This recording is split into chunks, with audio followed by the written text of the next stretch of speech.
Hello, I'm Art Gaines, and I think this is going to be the premiere video for the Art Gaines Kids channel. My nephew recently received this program, Paintstorm, at my suggestion, and I'm preparing these and I'm thinking about making these videos as to help him learn the program. So what we are looking at here is my screen setup, but this probably is not what your screen will look like when you first open the program. So I'm going to set this to what your screen probably looks like. I'm going to go to the reset to default, reset panels layout. Now this is probably more like what your screen looks like when you first open the program. As you can see, it looks very complicated, but like most programs, learning how to use the program effectively involves learning that you can basically ignore 80% of what you're looking at because you're probably only going to use a very small portion of it. And you know, as you get better and better, eventually you can maybe learn more of this stuff, but you'll still only use like a tiny portion of what the program is capable of doing. So what I'm going to do is I'm going to make a bunch of stuff disappear, which you probably won't use for a while anyway. Or at least I don't use them, so I don't know why I won't be very useful teaching you how to use them since I don't use them myself. So let's see here. The mixer is kind of interesting. I don't really use it, so I'm going to close that. Swatches, don't really use that. I'm going to close that. This leaves me with this toolbar up here, which is... I'm actually not sure what all those buttons do. I'm sure they have some function. Tools, brush options. Okay, so those look interesting, but not going to use those. Now the navigator is interesting up in the top right, because it will give you a zoomed out view of your drawing, and that's useful. So I'm going to take that out and put it up in the corner here. You can really put it anywhere, it doesn't really matter. You can dock it at the top here, like that. That's probably best, I think. You have your layers. Layers are useful, but we want as much space as possible, so let's put that right there. Now this is very important. This is your color picker. You have your rainbow of colors, and then each particular color on the rainbow you have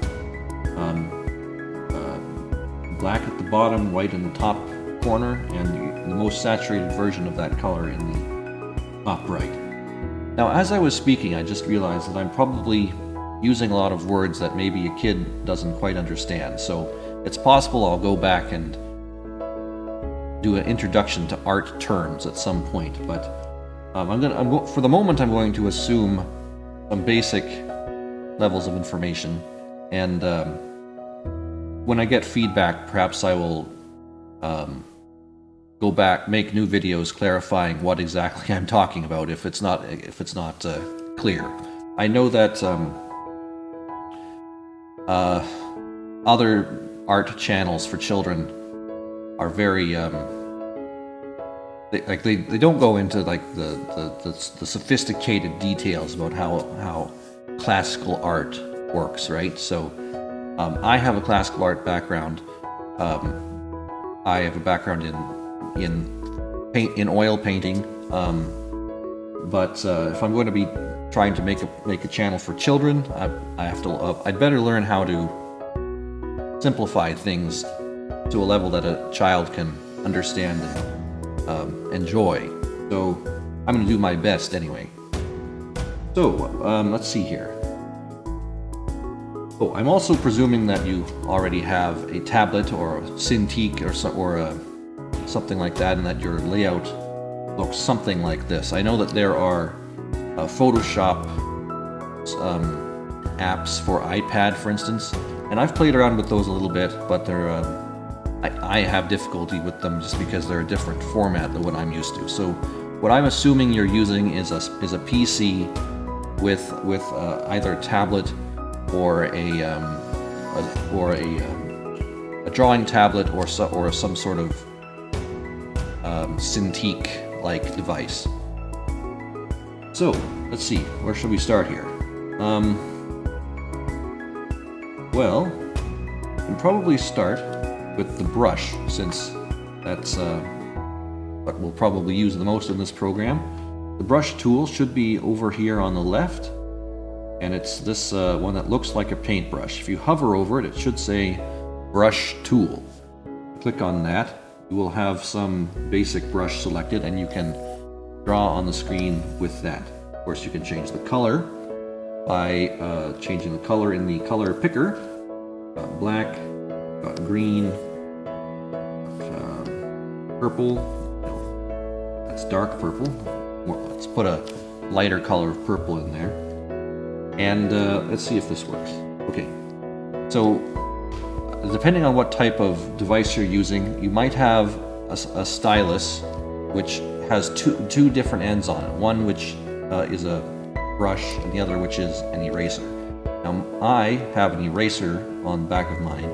It's or it functions as an eraser, so I can erase what I just drew, which is very time consuming. So I'm going to stop doing that. If you don't have a stylus that has an eraser on the back, there is an eraser tool on the right, which is just below the paintbrush. Did I say right? I meant left. On the left, there's this paintbrush tool. Then you can just use your ordinary, should be able to just use an ordinary stylus to erase. Now, I hardly ever use the eraser tool like this, since obviously this is too time consuming, and time is money. So you can undo. That's one thing you can do. You can use to quicken things up. But the other thing you can do is you can make your eraser really big rather than this tiny small thing that we have right now. So in order to demonstrate using the eraser, I'm going to draw all over the screen here. Then turn on my eraser, and I'm going to make the eraser really big. And you can do that in this section here on the left here. You can see these different settings, and this all looks very complicated, but it's not really. These are all very, very basic settings. So here in general, you have this slider bar that says size. So if I just grab that and slide it, you can see that my brush my eraser is getting really big. So now I have a giant eraser, and I can very quickly erase what I just drew. That's pretty straightforward, I think. So if we go back to the brush tool, we're back. The brush still has the settings that we started out with. Just going to undo that, which is should be Control Z. I have shortcuts set up on my Cintiq to make things really fast for me. I need to figure out some way of showing the shortcuts I'm using, so that it's not like I'm just doing things and you hear buttons clicking and things are happening on the screen and you're like, what's going on here? So, but until I get that figured out, I will try to say out loud what I'm doing. Alright, so the brush tool. So, draw a circle.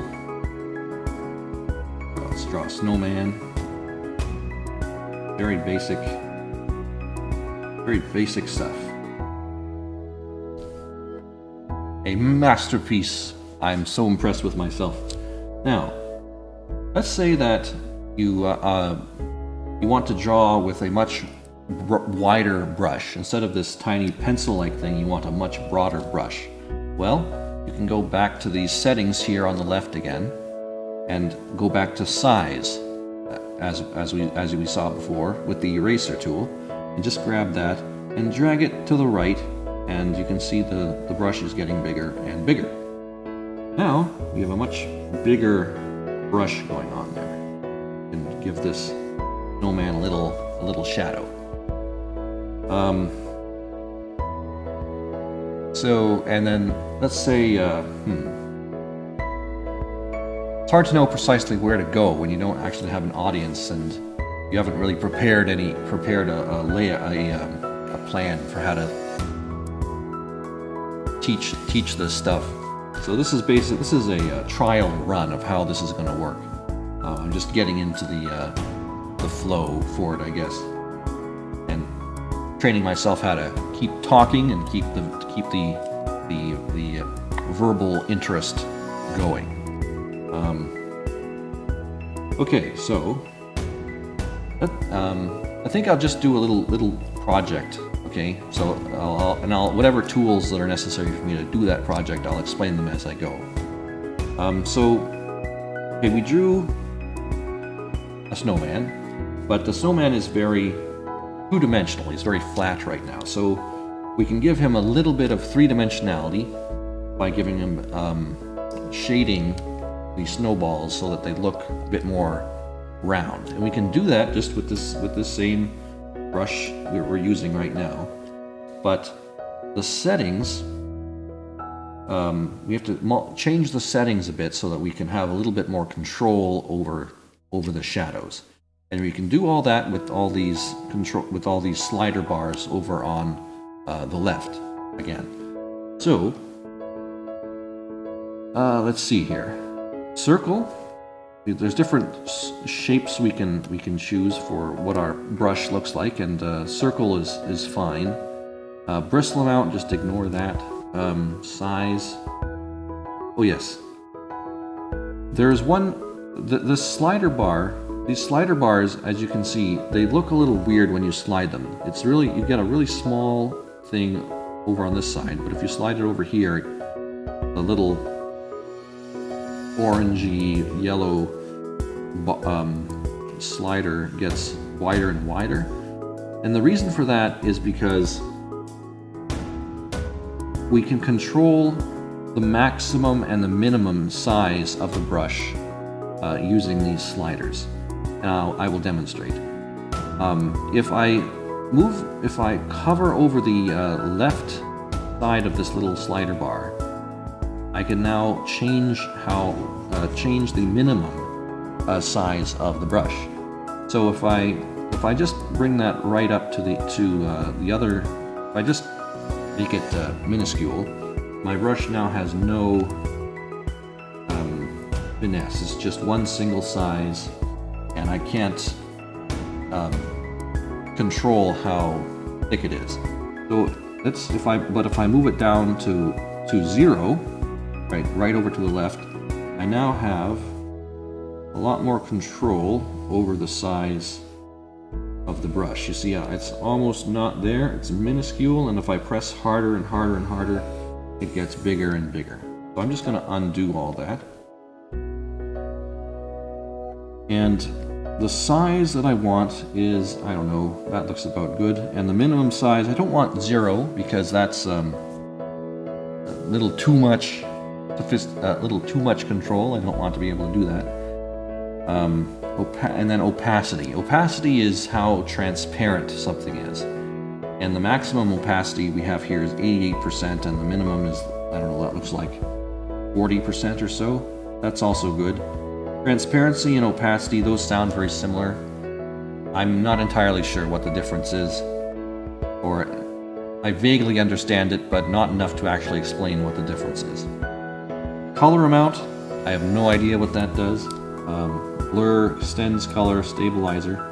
I do know what stabilizer does. That's very interesting, but I'll save that for a later video, I think. If I do more of these videos, you never know. Spacing, scatter intensity. Those are also very interesting, but they're fine where they are right now. Okay, so we want to give this little snowman some shadow. With these settings we've chosen over here. Oh yes, one setting I forgot to mention is multiply, is this blend mode thing. Multiply means that if you keep drawing over something, it will get darker and darker and darker, which is okay for what we're doing.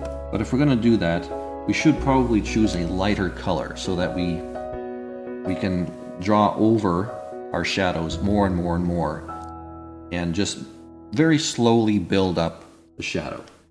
So if we go up to the color picker, we choose a very light color of purple, a grayish color of purple, and we start, oops, that's still not light enough for my liking.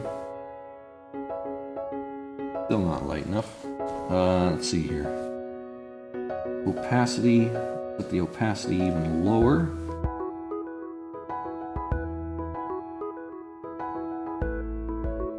My size, I don't have enough finesse on my size, so I'll bring that down. So now we have a little bit more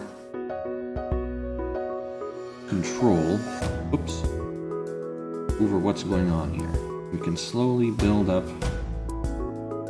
the shadows on this purple snowman. Why it's purple, I don't know.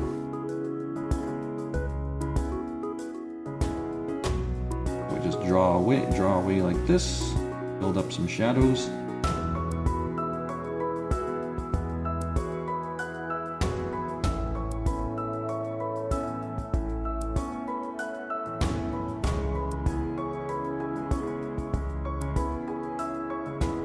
Now it's looking, as you can see, a little bit more three-dimensional.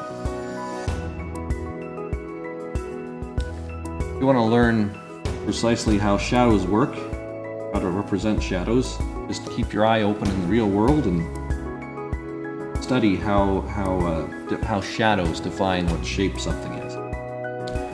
Let's see here. You know, I'm used to using a different program called Photoshop, and I know how to do certain things in Photoshop that I don't know how to do in this program. So I'm going to have to look up how to do certain things, but I think that's good enough for a preliminary introduction to Paintstorm. And obviously, if you're an absolute beginner, it's possible that I jumped over a lot of stuff, but if I get any feedback, I'll be able to. I might be able to clear up the process for you. All right, thank you. Once again, I'm Art Gaines for Art Gaines Kids. Have a good day.